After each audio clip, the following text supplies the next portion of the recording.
Muy buenas tardes a todos. Saludamos a los presentes en el estudio de televisión del Centro Ático de la Pontificia Universidad Javeriana y a todos los que nos siguen vía streaming.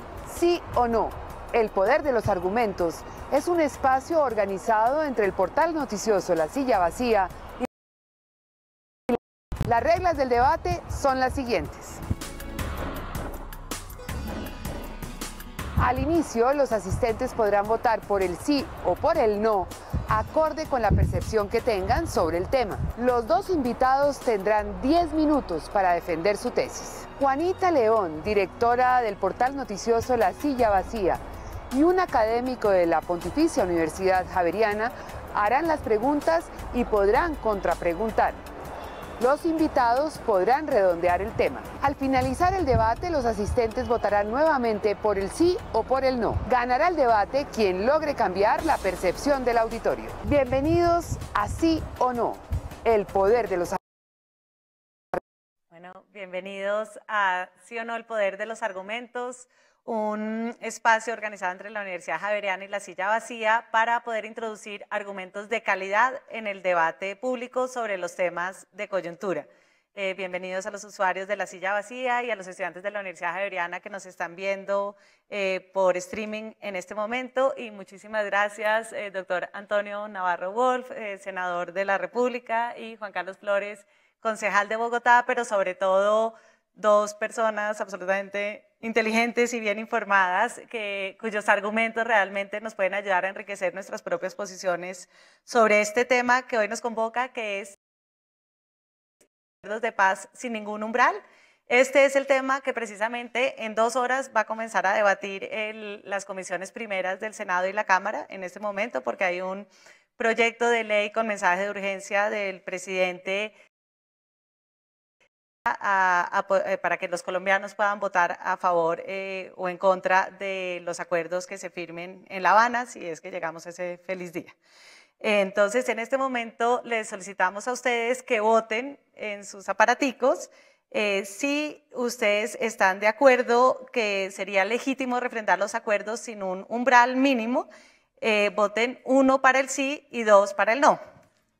Ya, háganlo. Y mientras ustedes votan, nos acompaña haciendo preguntas José Vicente Arismendi, director de Javeriana Estéreo, quien será el encargado de hacer las preguntas, y pues yo también voy a meter la cucharada en algún momento. La votación. Como este es un concurso de argumentos, al final ustedes volverán a votar y veremos si los argumentos ayudaron a modificar en algo su posición. Entonces comenzamos con el no, ganando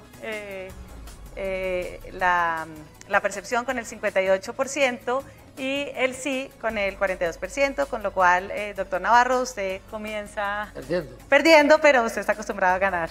Entonces comenzamos con los argumentos. A todos. Ustedes dos están acostumbrados a ganar y a perder, ¿cierto? Entonces muy bien, porque comenzamos en tablas. Entonces, votación ganó por monedita ganó Juan Carlos Flores. Juan Carlos, tienes 10 minutos para defender que no sería legítimo que no hubiera un umbral para votar a favor o en contra de los acuerdos de paz. Gracias, Juanita. Gracias a José Vicente que modera, y obviamente me encanta aquí estar con Antonio Navarro. Como hemos acordado los dos no utilizar en completo los 10 minutos para que haya más debate, más preguntas, aprovecharé probablemente 2 minutos iniciales, Antonio, para manifestarle que estoy entre los colombianos que piensan que los acuerdos de paz con el M-19 fueron un gran logro para la sociedad colombiana. Rechazo judicial del señor fiscal, porque este es un momento para consolidar lo que hemos logrado en la paz, no para ponerlo en duda. Probablemente podamos aprender de lo que ocurrió. Probablemente como sociedad hoy pidamos más justicia de la que pedíamos hace todos esos años. Entonces ese es un primer punto, Juanita, que me parecía mi deber, además porque he creído, porque en su momento, siendo muy joven, le aposté a ese proceso de paz con el M-19 y sigo siendo una persona que cree que este país necesita cerrar el tema de la guerra, por supuesto, hoy con los nuevos elementos del mundo contemporáneo, con justicia, que las víctimas no sean ignoradas. Luego, acostumbrado a perder como estoy y habiendo lo que he aprendido fundamentalmente de la vida, lo he aprendido perdiendo debate, soy taoísta y creo que es mejor buscar argumentos de fondo importantes en esto. Partiría de una primera cosa, es ¿por qué no estoy de acuerdo con que no haya umbral o con que el umbral sea muy bajito? Porque un problema fundamental de la democracia colombiana, y ahí radica una de sus inmensas debilidades, es que le tiene miedo al pueblo. Por eso la democracia colombiana moviliza casi que exclusivamente a punta de clientelismo, a punta de favores, de comprar las conciencias de los electores o de manipular inmensos intereses cercenando la participación y el debate democrático. Ese es el primer y quiero compartir con ustedes.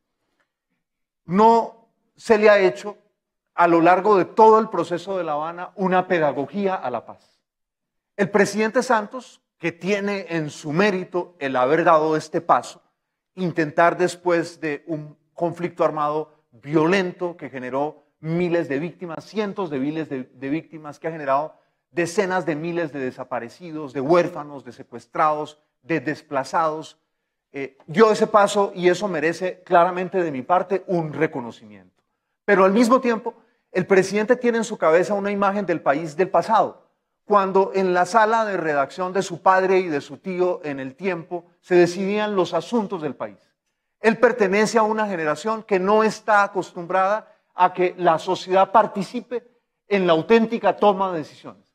Él pertenece a un tipo de régimen colombiano donde las grandes decisiones se toman arriba, aislados del acontecer nacional y de las preocupaciones de la mayoría de la ciudadanía. Entonces, me parece que en este proceso de paz se confirma ese miedo al pueblo tan dañino para la sociedad colombiana. Miren ustedes, prácticamente ninguno de los mecanismos de participación que fueron aprobados en la Constitución del 91, de la cual Antonio fue un gran protagonista como uno de sus copresidentes, al lado de Álvaro Gómez Hurtado y de el hoy también senador Horacio Serpa. Ninguno de esos mecanismos ha sido utilizado ampliamente. ¿Cuál es la razón? El umbral es altísimo. Es decir, se tomó la decisión de meter la participación en teoría como un elemento central de la Constitución, pero se tiró la llave al mar del uso activo por parte de la ciudadanía de esos mecanismos de participación. Piensen ustedes, ¿cuántas revocatorias de mandato han sido exitosas en Colombia para que los ciudadanos sienten sus puntos de vista y su malestar frente al manejo de la buena parte de la clase política? Mi criterio es, ¿por qué bajarle como está? Hoy este es el proyecto que se va a discutir esta tarde en el Congreso. En su numeral 3 del artículo 2, pues se dice que se entenderá que la ciudadanía aprueba el plebiscito por la paz en caso de que la votación por el sí obtenga una cantidad de votos mayor al 13%. ¿Por qué no le bajan el umbral a todos los mecanismos de participación? Si estamos hablando de una Colombia que puede ser un tanto distinta, no soy iluso, pero sí creo en la paz, que puede ser un tanto distinta, pues planteemos unos mecanismos de participación, no solo que sean accesibles a todos los ciudadanos, que inciten a una auténtica participación en la sociedad colombiana. Esos entonces, algunos de los argumentos que quería compartir con ustedes y con Antonio Navarro sobre este tema, en el que sé que además tenemos pues también muchos temas, muchos puntos en común. Bueno, doctor Navarro, puede usar sus 10 minutos porque tenemos suficiente tiempo para el debate después o menos. Bueno, muchas gracias por la invitación. Encantado de estar con un concejal brillante que debería ser más que concejal, Juan Carlos Flores. Está bien que sea concejal. Tiene votos para hacer más. Muy bien. Empiezo por decir que este es el primer proceso de paz contemporáneo que se hace sin consenso nacional. Es la primera vez que sobre un proceso de negociación de paz hay una división del país sobre lo que hay que hacer y si se apoya o no la manera como se está negociando. Y por eso se hace indispensable una refrendación. Qué bueno hubiéramos haber tenido nosotros en 1990 una refrendación de los acuerdos de paz con el M-19 y estoy seguro que habría menos fiscal a desconocer el elemento de justicia que se diseñó en aquella época si el acuerdo de paz hubiera sido refrendado con el voto popular. Pero en aquella época pensábamos que no era necesario, que había un amplio apoyo público, que era, digamos, una redundancia llevar esto a algún tipo de confirmación, como tampoco fue confirmada por voto popular los resultados de la Asamblea Constituyente. Pero hoy, en que hay una división del país, es mucho más claro que se necesita una refrendación. La refrendación debe tener la mayor cantidad de participación posible. La pregunta es, ¿el umbral ayuda a que haya más participación o dificulta la participación? Y parece paradójico, pero en mi criterio, el umbral dificulta la participación, porque le da a la abstención una capacidad de veto no participando. Entonces los que están por el no pueden preferir, para que no pase el umbral, simplemente no participar.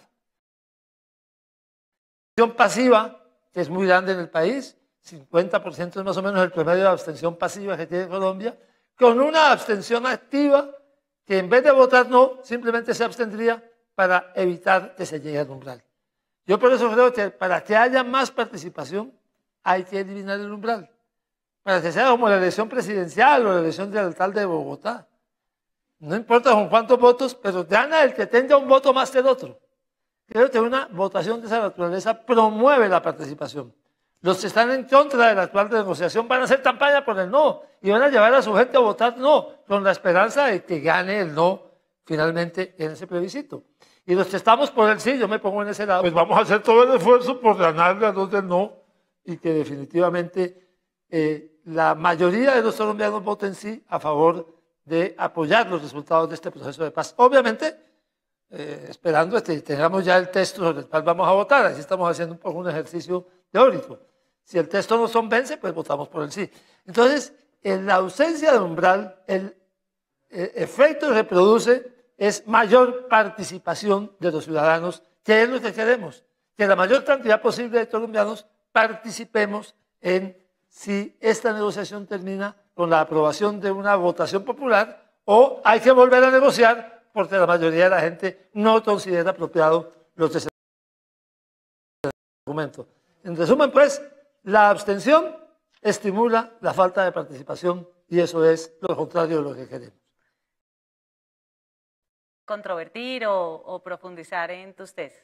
Sí, yo creo, digamos, que hay un elemento muy interesante aquí y es, para la gran mayoría de la sociedad, digamos, y así lo revelan los más diversos estudios que han sido hechos, el asunto no es si paz o guerra, eso es bien interesante. El asunto es qué tipo de paz. Es decir, los colombianos plantean unos interrogantes frente a la paz. De alguna manera, es una sociedad más urbana, cada vez más madura, también más escéptica frente al tipo de clase dirigente que nos tocó en gracia padecer durante muchas décadas en Colombia. Entonces, este proceso abre una posibilidad. Pensemos, por ejemplo, Antonio, uno solo de los aspectos.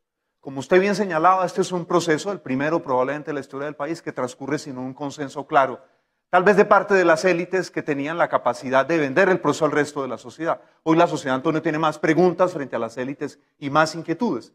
Pero la gran mayoría de la sociedad acepta una cosa que es bien importante y es, la sociedad dice, 100% justicia no es posible. Pero también hay otra contrapregunta y ¿es posible 100% de impunidad? Y una parte mayoritaria de la sociedad también, tampoco un 100% de impunidad. Una labor pedagógica, por supuesto que no estaba en manos nuestras, inicialmente estaba en manos del gobierno. Su deber, y sigue siendo su deber, es plantear este tipo de preguntas y las diversas respuestas a la sociedad. Me parece que una parte de la clase dirigente, no es el caso de Antonio Navarro, no lo meto dentro de ese saco, quiero ser aquí, digamos, no quiero ser mezquino. Una parte de la clase dirigente le tiene miedo porque piensa que los otros, los adversarios de la paz, van a tener más fortaleza en sus argumentos. Y mi pregunta es, ¿por qué pensar que los adversarios de la paz tienen argumentos más fuertes que nosotros, quienes somos partidarios de una salida negociada al conflicto? Lo que la sociedad tiene es dudas legítimas, como las tiene, a mí siempre me gusta dar el ejemplo de los niños. Los niños no se los puede llevar a ponerle ya la ropa que los papás quieren. Plantean y orientan cuál es su gusto. Durante décadas los papás podían comprar a los hijos, de hecho los vestían de corbatica y saco como si fueran adultos pequeñitos. Entonces, Esa es la objeción fundamental que planteo, ¿cierto? No es a la argumentación de si la paz sí o no, no es a la argumentación, ¿cierto?, de cuánta justicia o injusticia aguanta la paz. Todas las paces aguantan un porcentaje muy grande de injusticia, porque la gente prefiere el silencio de los fusiles a la eterna retaliación o a la eterna venganza. Bueno, en este momento, con los argumentos de Juan Carlos, aparece un elemento adicional. ¿Se puede un simple sí o no definir la suerte del proceso de paz? Si es un argumento ya adicional. O hay que votar por partes, o a uno le gusta una parte y no le gusta otra. Esto es como un tratado de libre comercio. En un tratado de libre comercio, dos naciones negocian durante un tiempo y llegan a unas concesiones de diversa naturaleza mutuas. Y uno mira el tratado de libre comercio y le gustan unas cosas sí y otras cosas no le gustan. Pero no puede votar por partes que le gusta y que no le gusta. Eso llega al Congreso. Y entonces, allá en el Senado, tenemos que votar sí o no. Porque esto fue producto de una negociación que duró tal vez años. Y están concesiones de ambos lados. Yo pienso que aquí pasa lo mismo. Con el acuerdo que se firme en La Habana, pues va a haber cosas que nos gustan y cosas que no nos gustan. Pero no podemos más. El positivo y lo negativo nos gusta más que no nos gusta o viceversa. El neto. Vamos a votar sobre el neto. ¿Cuál es la consecuencia del voto? Si creemos que es mejor lo firmado con sus déficits y sus cosas que no nos gustan, es más positivo que negativo, votamos sí. Si no nos gustan más, o sea, si hay más cosas negativas que positivas, votamos no. ¿Cuál es el efecto de votar sí? Que continúe el proceso. ¿Cuál es el efecto de votar no? Que hay que volver a la mesa de negociación. Que hay que volver a negociar porque lo que está diciendo la gente, lo que están diciendo los colombianos es lo que negociaron así como está tiene más cosas negativas que positivas, hay que volver a la mesa de negociación. Y ese es lo atractivo del sí o no. Que va a haber mucha participación porque la gente va a tener que hacer una síntesis. Y entonces va a haber síntesis positivas y va a haber síntesis negativas sobre lo que se negoció. ¿Qué tanto de lo de justicia transicional y no me gusta, la participación en política como que no me gusta o no me gusta, el efecto de todo esto sobre la continuidad del conflicto me gusta o no me gusta? Y esa síntesis es la que nos lleva a votar. Pero el efecto va a ser, se vota sí, si nos parece que es más lo positivo que lo negativo, y se vota no. Pero sin umbral, ¿para qué? Para que todo el mundo tenga que emplearse a fondo. Porque por un votito puede hacer la diferencia, como es en una elección, como digo, de un cuerpo colegiado, de un presidente, de un votito. Así que hay que emplearse a fondo. Hay que emplearse a fondo con argumentos, porque aquí, efectivamente, no va a poder haber mermelada. Porque el tema es un tema que no se presta para la mermelada. Este es, o se aprueban, acordó, o se vuelve a negociar. José Vicente Arizmendi, de Javeriana Estéreo, comienzas tú con una pregunta. Ok, doctor Flores, quisiera de pronto que se concentrara en la palabra legítimo, que estaba en la pregunta original de este debate. O sea, ¿sería legítimo una votación sin umbral? Bien, el lío de legítimo es que todos definimos legítimo a la medida en que se ajusta, ¿cierto?, a nuestros... Yo plantearía una legitimidad desde la propia Constitución. Y es, nuestra Constitución establece el derecho a la paz como un derecho fundamental. Y eso es muy importante, porque la nuestra, no lo olvidemos, ha sido una historia de guerras. Digamos, de guerras además que se ensartan una detrás de otra y donde reviven muchos de los aspectos no resueltos de la guerra anterior. ¿Por qué es tan importante la legitimidad de algún tipo de umbral? Es decir, un umbral que además yo lo vincularía, si pensamos que vienen transformaciones de fondo, yo lo vincularía, Antonio, para todos los mecanismos de participación, no solamente para refrendar la paz. Porque estamos ante la toma de una decisión que marcará, si sale bien, una cierta madurez de nosotros como sociedad. ¿Cuál es la madurez nueva de la sociedad colombiana? Y es que esta sociedad ha resuelto buena parte de sus conflictos por la vía del gatillo. No lo olvidemos. La nuestra es una democracia homicida.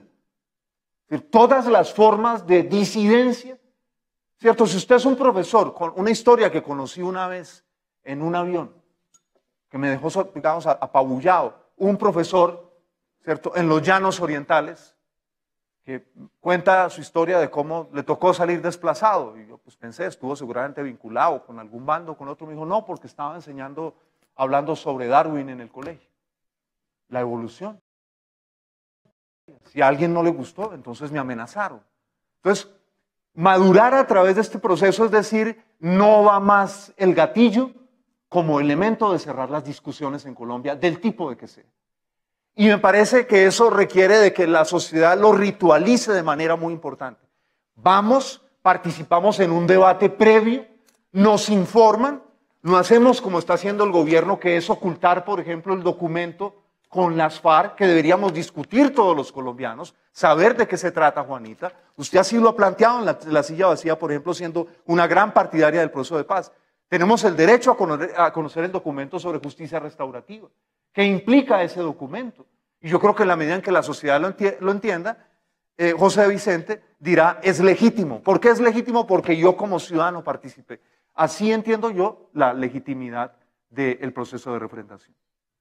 José Vicente, ¿quieres hacer la misma pregunta? Sí, doctor Navarro, la legitimidad cuando hay umbral, digamos, creo que el riesgo en cualquier caso es, si vota muy poquita gente, está este riesgo de, señor Peñalosa, usted va a ser alcalde, pero solamente el 33% de los que iban a votar votaron por usted, quiere decir que el 67% está en contra. Es ese tipo de argumentaciones que podríamos estarnos ahorrando si dejamos esto claro.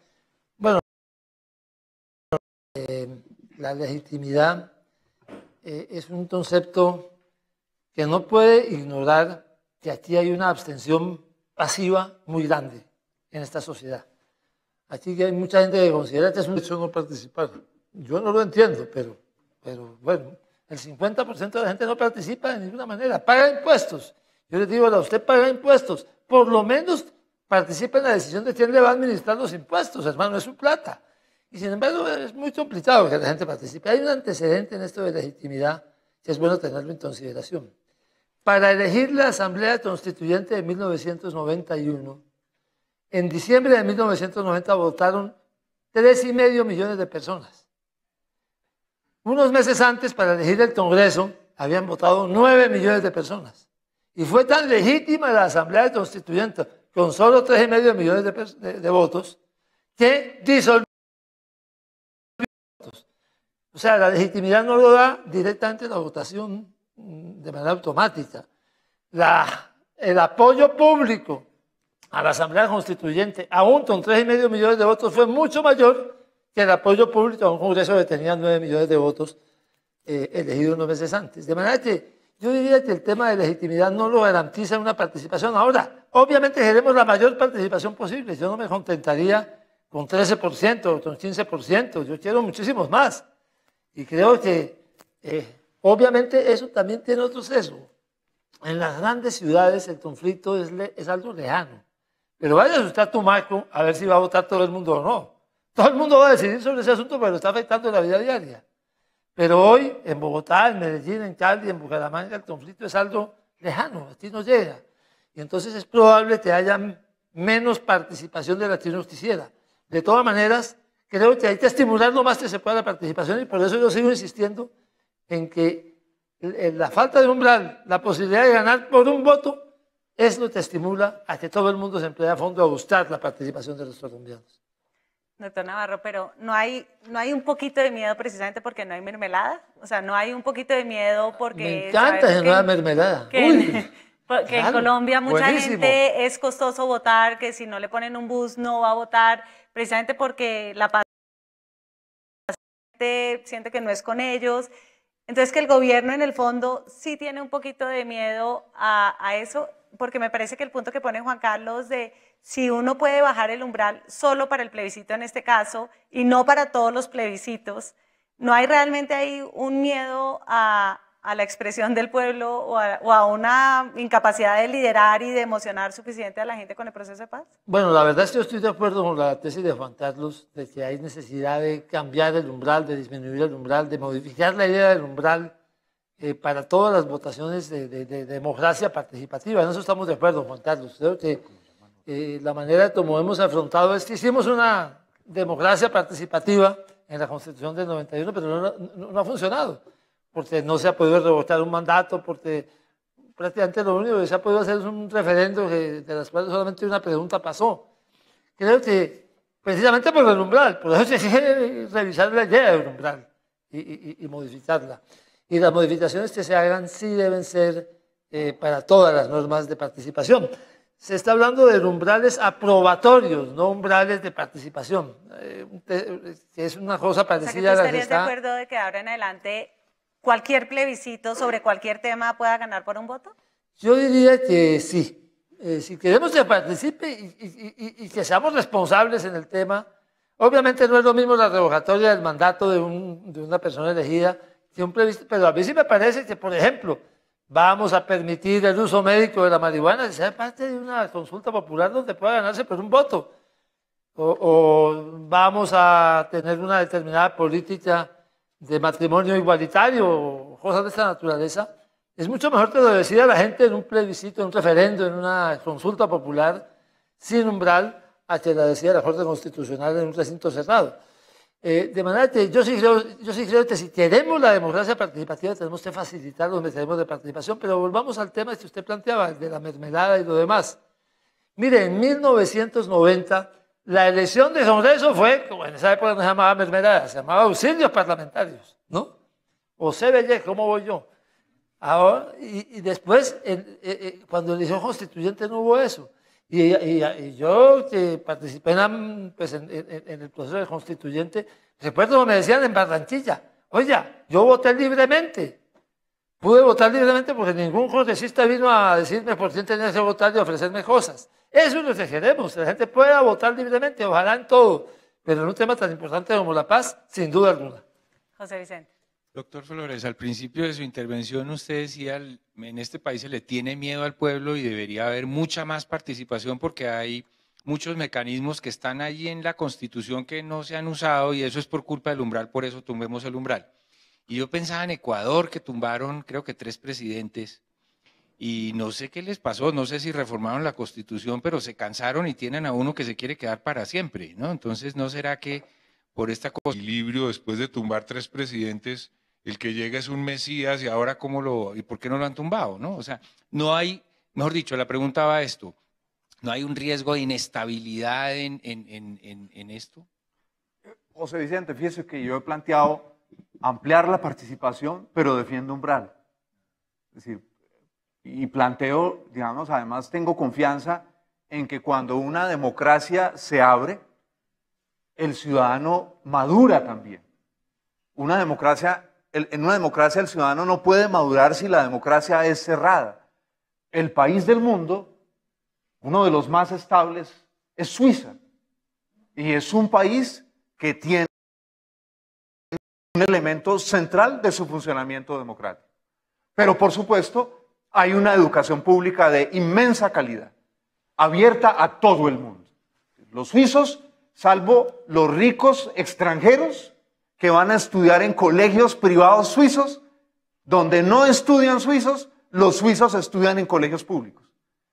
Sí, a veces la gente dice, hay un colegio en Suiza para ricos del mundo. Son colegios para los ricos del mundo. Colombianos, árabes, en fin, rusos, pero los suizos estudian en colegios públicos. Entonces, no es solamente, digamos, yo no soy un loquito irresponsable, no. Digamos, aquí hay un elemento muy importante. Yo vinculo varias cosas. Vinculo la necesidad de que las clases dirigentes sean audaces y capaces de pensar en el elector, el ciudadano puede madurar conmigo y hacerme también madurar a mí. Es decir, el componente no solamente es que podamos votar, digamos, el componente es que haya educación pública de calidad para todo el mundo, porque eso eleva la calidad del debate. Si la educación universitaria, Colombia tiene, es increíble, Colombia tiene los más bajos niveles de acceso a educación universitaria de toda América Latina, mientras que la élite colombiana tiene acceso a educación universitaria de nivel de Canadá. Del nivel de Canadá. Entonces, comprendamos que el debate no es simplemente la discusión sobre un articulito de referéndum. El debate de fondo es qué tipo de democracia queremos. Entonces, si esta es una paz que se pacta a escondidas en La Habana, donde los documentos se esconden, no los podemos publicar. ¿Pero por qué no los pueden publicar? ¿Cuál es el misterio que hay allí? Eso significa que la pospaz, el llamado posconflicto, la sociedad colombiana será igual simplemente con los señores de las FARC convertidos en políticos y en empresarios. Entonces, mi argumento es más de fondo y culminaría con esto, José Vicente, Juanita y Antonio. Los políticos colombianos en su gran mayoría se acostumbraron a sobornar al elector. ¿Por qué razón? Porque cuando se soborna al elector, el elector no tiene derecho a exigir responsabilidades del elegido. Entonces, aquí lo que está en debate no es como lo pretende el gobierno, no, el umbral para poder aprobar. Santos y su grupo lo que tienen en cabeza es mantener la democracia de toda la vida simplemente en el canapé republicano, como se decía hace un siglo, abriéndole un campito a la paz, pero sin cambiar los asuntos, los mecanismos de fondo de la democracia colombiana. Juan Carlos, esa es mi crítica. Pero no hay un riesgo, teniendo en cuenta lo que dice el doctor Navarro, que el conflicto ha sido un conflicto rural principalmente, sobre todo desde que se disminuyeron los secuestros de la gente de las ciudades, en donde de alguna manera los sacrificios que va a tener que hacer la gente de las ciudades de pronto son un poco mayores para que la gente del campo viva mejor y la gente que más vota es la gente de las ciudades. ¿No hay un riesgo que esa abstención activa o esa abstención pasiva por pereza, como que ganen los perezosos, ganen los mezquinos, ganen los egoístas, en cambio de que realmente ganen los que sí les interesa ganar la paz? Porque hay una abstención activa que es deliberada, que no estás de acuerdo, que sientes que lo que se va a aprobar es inconveniente para el país, pero hay otra cantidad de gente que simplemente se quedó viendo televisión. ¿No hay un riesgo de que esa gente termine ganando si el umbral es muy alto? Juanita, la democracia implica riesgos. Digamos, cuando se cercenan los riesgos es que hay manipulación, hay fraude, en fin. Luego, Antonio tiene razón, ¿en qué aspecto? Las encuestas más serias señalan indudablemente, por ejemplo, que en las zonas más afectadas por la guerra, los ciudadanos son partidarios de darle mayor participación de toda índole a los desmovilizados, mientras que en las grandes ciudades el sesgo antiparticipación política es más alto. Pero no olvidemos una cosa, Bogotá eligió 3 gobiernos de izquierda. Eligió 3 gobiernos de izquierda, abrió la posibilidad en el país inédita de que la izquierda pudiese gobernar. En las elecciones recientes, para señalar a los que no se nombran y se temen que son los que van a ganar, los uribistas, acaudillados por el expresidente Uribe. El expresidente Uribe perdió todas las alcaldías donde intentó participar. La ciudadanía, incluso en el mismo Medellín. En Medellín el candidato del expresidente Uribe estaba al borde de ganar y finalmente ganó un candidato que uno podría definir como de, digamos, una derecha moderada, democrática, en fin. Yo creo que todo lo contrario, yo creo que las grandes ciudades lo que piden es información. Las grandes ciudades no están en contra del proceso de paz. Lo que dicen un momentico, esto cómo es posible que a nosotros, que somos hechitos y derechitos, el gobierno no nos entregue. La mayoría de la gente está de acuerdo con el proceso de paz, pero está en desacuerdo con que tenga participación política y están en desacuerdo con que no paguen cárcel. 2 cosas que ya sabemos que van a suceder en el proceso de paz. No estamos arriesgando demasiado poniendo ese umbral, sabiendo ya lo que dicen las encuestas de que la gente está en contra. Depende del momento. En el momento en que se anuncie la dejación de armas, una parte de la opinión pública cambia. Es que yo insistiría, en Colombia no estamos acostumbrados a aceptar la decisión de la opinión pública. Nos da miedo la opinión pública, nos da miedo la ciudadanía. Hay pavor a que el ciudadano salga y ejerza efectivamente sus derechos. Cuando se empiece a hablar, si es real, ¿cierto?, de dejación de armas. Cuando se empieza a una justicia restaurativa que va a conducir al esclarecimiento de muchos crímenes. Si se establecen procedimientos verdaderamente, digamos, transparentes de que se le va y se le cuenta a las víctimas lo que ocurrió. Hombre, una parte de la sociedad va dando el giro. Es que eso es lo que ha ocurrido. Es decir, si se le hubiera preguntado a los bogotanos hace 30 años, ¿usted giraría a favor de gobiernos de izquierda? No, porque es que la izquierda hizo esto, esto. Fue cuando la izquierda se empezó a transformar. Una parte de la izquierda, Antonio, abandonó las armas Y dijo, hay otro camino, es el camino democrático. Y la opinión pública se fue transformando con eso. Yo a eso se lo digo con toda franqueza, no le tengo miedo. Yo al uribismo en el debate público no le tengo miedo, ¿por qué? Es decir, ellos tienen argumentos, nosotros podemos tener mejores argumentos. Doctor Navarro, usted es el presidente de la República, lleva 2 periodos buscando la paz, gastando su prestigio, y usted es el dueño de la mermelada. Vamos a un referendo en el que obviamente usted tiene una posición y no se gasta la mermelada. ¿De verdad no va a haber mermelada en ese plebiscito? Pues yo lo que le digo es que si fuera así, yo no sería presidente de la República. No me niego a ser presidente de la República con mermelada. Va contra mis principios. Pero y Santos, sabemos que Santos no es diabético, entonces... Yo le deseo que Santos lo que tiene es el Premio Nobel de Paz. Le tocó la presidencia a los 200 años de independencia, y entonces él dice, ¿cómo paso a la historia? Paso a la historia haciendo algo inédito, importante, de impacto, porque del resto es un presidente olvidable. Y lo que puede lograr es la paz. Lo que pasa es que yo, que no estoy en el periodo de Santos, digo, hombre, no importa que sea para el Premio Nobel de Paz, pero hagamos la paz. Cambiemos un poco la historia de este país de materia importante y pongamos el fin al último conflicto armado del continente, del hemisferio occidental, como se dice, Europa Occidental y las Américas. Ahora, los contenidos del acuerdo son otra historia. Esperemos que los conozcamos. Si se conoce lo que ya está en firme y acordado, los puntos 1, 2 y 3, entiendo, bueno, en todo caso, lo agrario, hasta donde va, se conoce. Falta lo de justicia transicional y víctimas, porque no han terminado de ponerse de acuerdo en los detalles. Pero sí se conoce y seguramente en el momento en que llegue el plebiscito, pues conoceremos el texto completo. Que de todas maneras es largo y está lleno de cosas. Yo he estado releyendo lo que se ha publicado y evidentemente pues son cosas complejas. Pero yo sí creo que nosotros vamos a tener la oportunidad de leer completo esto antes de votarlo y de hacer una síntesis, nos gusta o no nos gusta. Ahora, va a repartir mermelada Santos. El asunto es que la mermelada está vinculada con el voto por una persona. Yo te hago un favor y tú me das a mí un favor votando por mí. Yo no veo de qué manera pueda funcionar esa misma lógica en una votación de un tema como este. En todo caso, entre los auxilios parlamentarios de 1900, los votos libres fueron menos en cantidad, tuvieron mucho más legitimidad que los votos del Congreso de 1990. Por eso, la Asamblea Constituyente pudo legítimamente disolver el Congreso y llamar a nuevas elecciones. Yo creo que ese voto de opinión es el que necesitamos estimular. Obviamente, no para estar rebotando mandatos. Ese tema de la revocatoria del mandato de alcaldes, de gobernadores, es un tema que tenemos que volver a revisar si quedó bien hecho en la Constitución. Para temas de decisiones de políticas públicas o temas de importancia nacional, yo sí creo que la participación hay que estimularla quitando el umbral. Pregunta. Sí, es que quería no salirnos del tema de la mermelada. ¿Usted de verdad también compartiría esa opinión? O sea, Santos se abstendrá de usar la mermelada.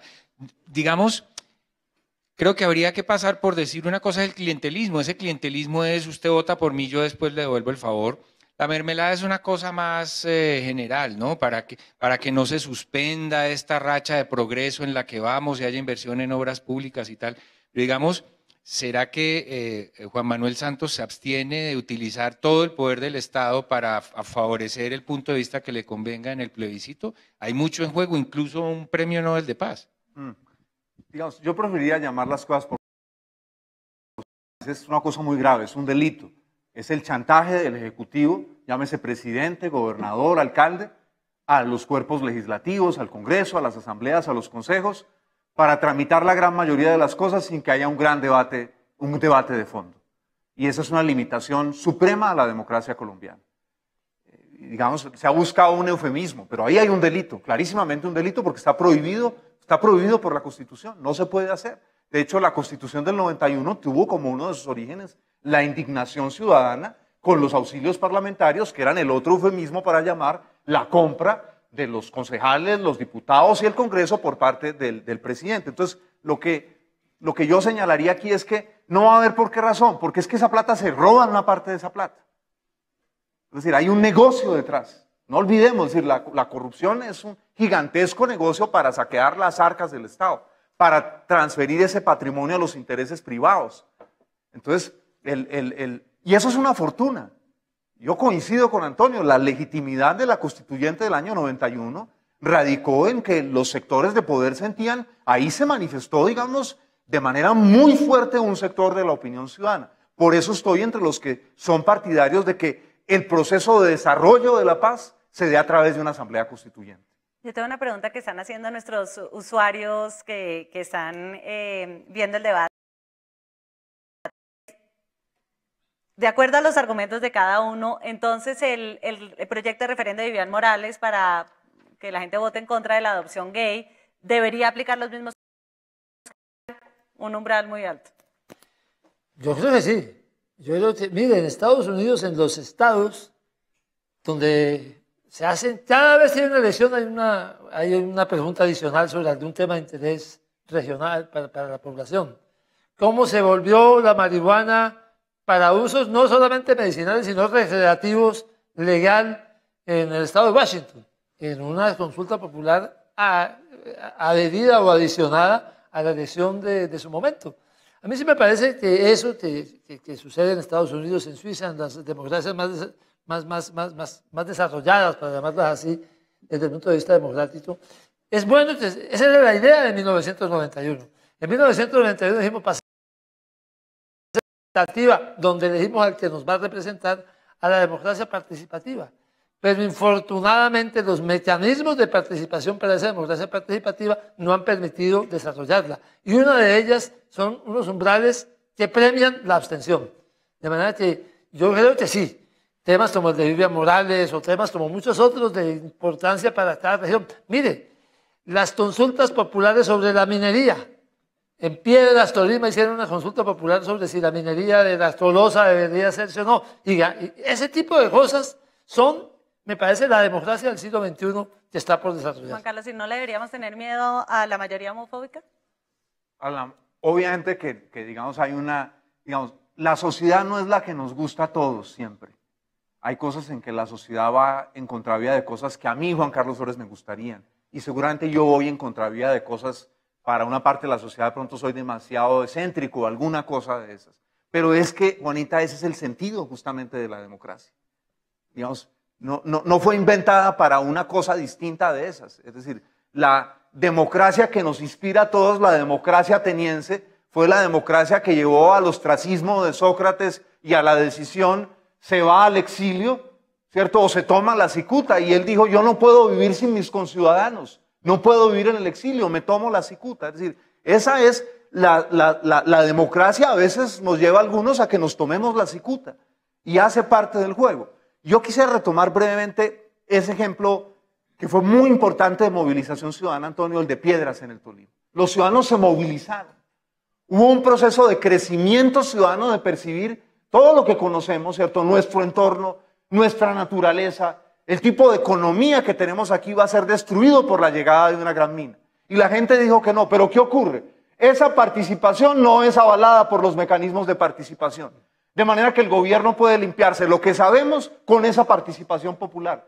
Y la elección, la participación en Piedras es mucho más legítima a propósito, José, de la palabra legítima, que otras elecciones que ocurren en el país. Entonces, yo creo participación, pero siempre incluyo umbral, no un umbral desmedido, ¿cierto? No echar la llave al mar, porque seguramente tenemos que ser parte todos de un proceso de aprendizaje que no termine en la advertencia que usted bien hacía de la gente pues tumbando gobiernos cada vez que se le da la gana.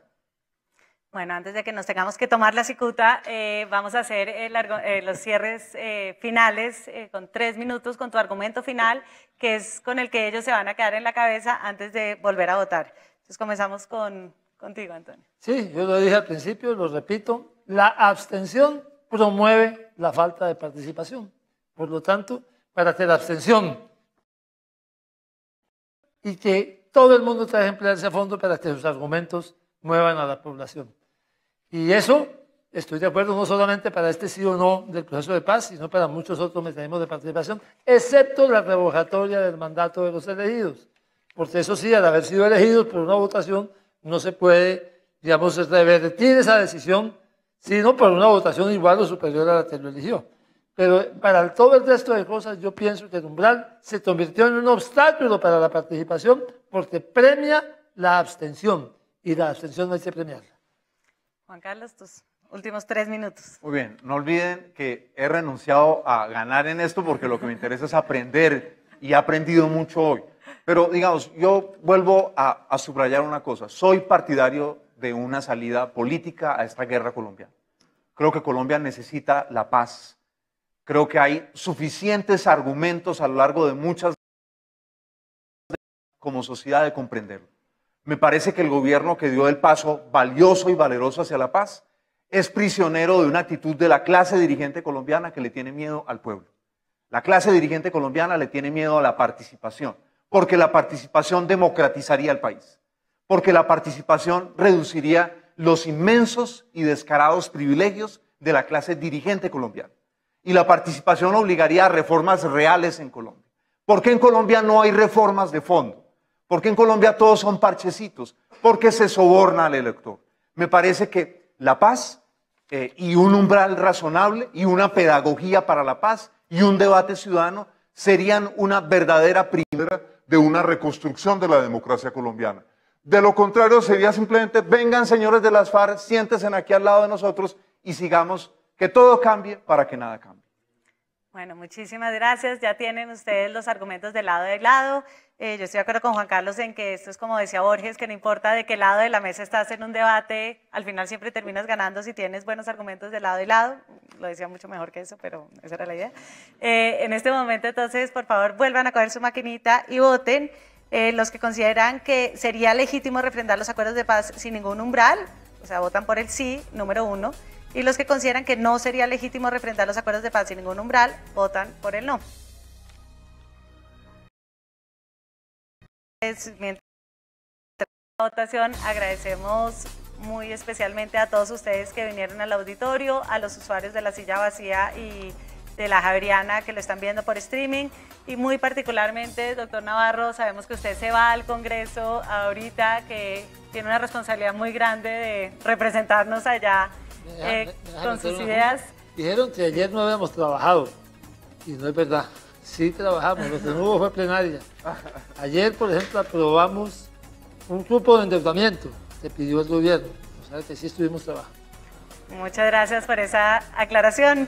Y Juan Carlos, muchísimas gracias por tus argumentos y por estar aquí. Y ya tenemos los resultados. Los trae porque yo no...